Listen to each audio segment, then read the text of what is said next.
一个争议从没真正消失的人，为什么能在鸟巢连开12场，甚至30万张票1分钟不到便卖光？在每一场的最后，薛之谦都会对四面看台屈膝跪地。一些人说他是对粉丝的感谢，一些人说他是在故意作秀。可真正让全场安静下来的，从来不是这个动作，而是前奏一响，我们突然发现自己那些没说出口的话，早被他写进了这5首歌里。第一首必须得是认真的雪。下得那么认真，倒映出我躺在雪中的伤痕。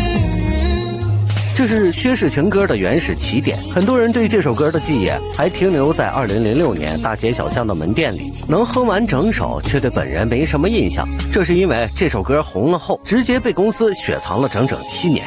现在回头听，这首歌能火成现象级，靠的是实打实的情绪精准度。他把分手那天下的雪和失落感揉在一起，直白的像普通人失恋时的内心独白。编曲里中式 R&B 旋律线很软，带着点少年人的青涩笨拙，却刚好踩在听众的审美上。也是从这首歌开始定下了他早期创作底色，只写普通人能共情的离别与遗憾。第二首也是我最喜欢的一首，演员。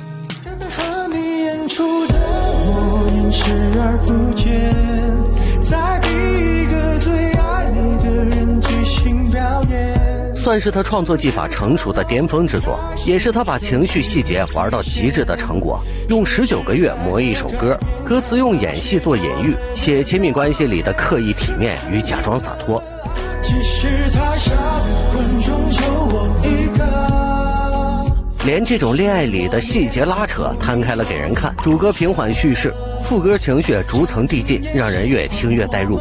很多人以为他是靠写段子红的，但真正留住粉丝的就是这首歌。第3首高尚。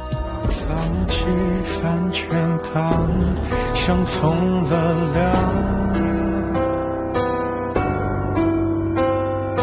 张牙舞爪的人在撒谎，是他创作维度的一次破圈，也是最容易被低估的作品。很多人只熟悉他写的苦情歌，却没注意到这首歌里他已经开始写自我与世俗的拉扯。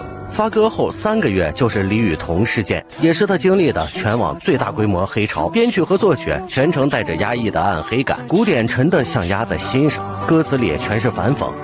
我多高尚，向自尊开了枪，把流量时代里人被迫妥协自尊的状态拆解得很透彻。我一直觉得这首歌是他创作里最有厚度的作品之一。这首歌在2017年没爆，是因为当年的观众还只喜欢他的苦情歌，但他的创作已经走到了听众前面。第4首念。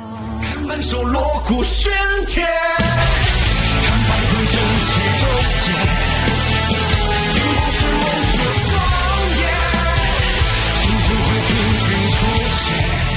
这首歌的作曲其实还有一个叫赵英俊的人，但赵英俊在2021年因癌症去世，只留下这段未完成的 demo。 薛之谦写完词在2023年生日当天发了出来，很多歌迷第一时间就发现了作曲栏的赵英俊。可以说这首歌先是唱给逝去的挚友，然后才是一路陪着他走过来的人。旋律里也没有大起大落的情绪，歌词像对着老朋友说话。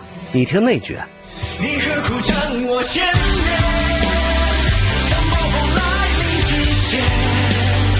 唱的就是那个在他最难的时候永远站在他前面的老大哥。他的特别之处在于这不是一首单向输出的歌，歌迷在里边听到了自己的陪伴，他在歌里记下这份双向的惦记。第5首无数。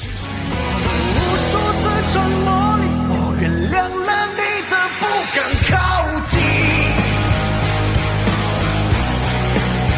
要放下幼稚的真理，一遍遍的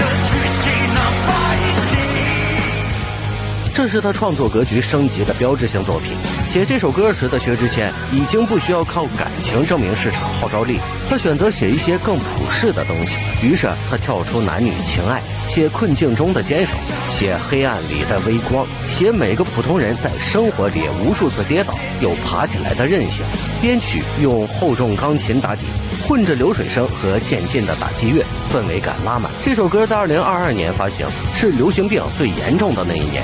那句爱人们无数次沉默里，怎么还有条船不能搬离？的意象宏大却不空洞，能听出来他的创作早已变成了写众人的处境，不再证明自己，不再讨好市场，反而写出了更有力量感的东西。其实过完这5首歌下来，就能发现薛之谦的长虹逻辑从不在话题里，全在歌里。从认真的写的青涩直白，到演员的精准共情，再到高尚的自我抛白，念的双向奔赴，最后无数的格局打开。他的创作一直在变，但始终不变的是盯着普通人的情绪，带着实打实的真诚精神内核。所以他在鸟巢对着观众下跪，不是因为票房，而是在所有人都不相信他的时候，有些人还愿意听他唱歌。这世界上所有的长虹，本质上都是不辜负3个字而已。